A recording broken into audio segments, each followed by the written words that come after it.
Il y a une question qui m'a longtemps intrigué et je vais partager ça avec vous aujourd'hui. Pourquoi certaines personnes restent dans une situation qui les rend malheureuses? Je crois que cette vidéo va parler à plus d'un. Pourquoi ces personnes-là restent alors qu'elles savent qu'il est peut-être déjà temps de partir? On pense souvent que c'est une question de faiblesse. Oui, c'est trop facile d'ailleurs de penser ça. Mais moi, je ne crois pas ça. Je ne crois pas que ça se résume à de la faiblesse. Je pense que c'est une question en réalité de peur. La peur de perdre, la peur de recommencer, la peur de regretter le choix qu'on est en train de faire. Imaginez un peu ce scénario. Imaginez deux personnes. La première souffre dans son travail.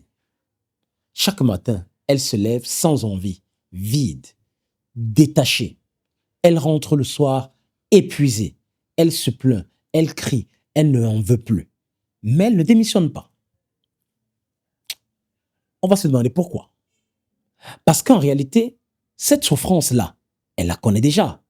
La souffrance du boulot, elle la connaît déjà. Mais l'inconnu lui fait encore plus peur. Imagine maintenant, par exemple, une autre personne dans une relation qui ne la rend plus heureuse. Elle pleure souvent, elle se sent seule, elle se sent abandonnée, elle sent qu'en fait, les choses ne sont plus comme avant.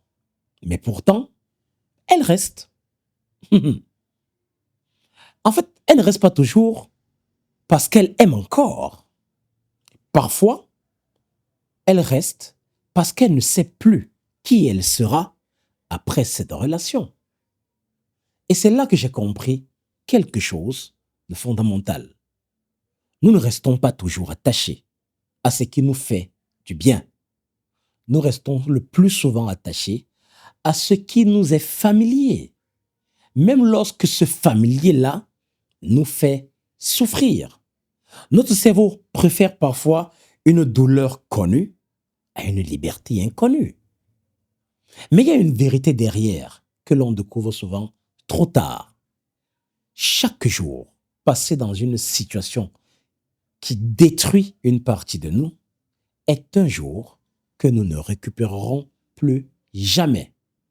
Partir fait peur, ça je vous l'accorde, mais rester peut coûter encore plus cher. Alors avant de prendre une décision, pose-toi une question. Est-ce que je reste parce que cette situation me rend heureux? Ou simplement parce que j'ai peur de ce qu'il y a après? Retenez une chose. Le courage, ce n'est pas l'absence de peur en réalité. C'est choisir d'avancer malgré cette peur-là. Mais toi, dis-moi un peu. Y a-t-il déjà eu un moment dans ta vie où partir a été la meilleure décision que tu aies prise?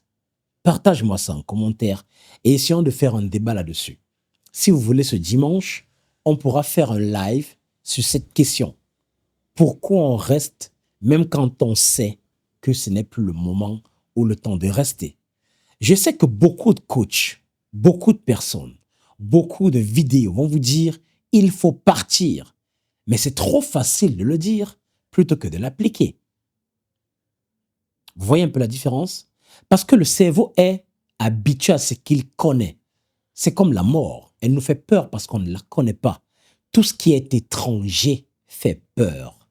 Mais il faut pouvoir avoir le courage de quitter une situation connue et de vaquer à une occupation inconnue, d'aller à des horizons, comme on dit souvent, de sortir de notre zone de confort pour embrasser l'inconnu.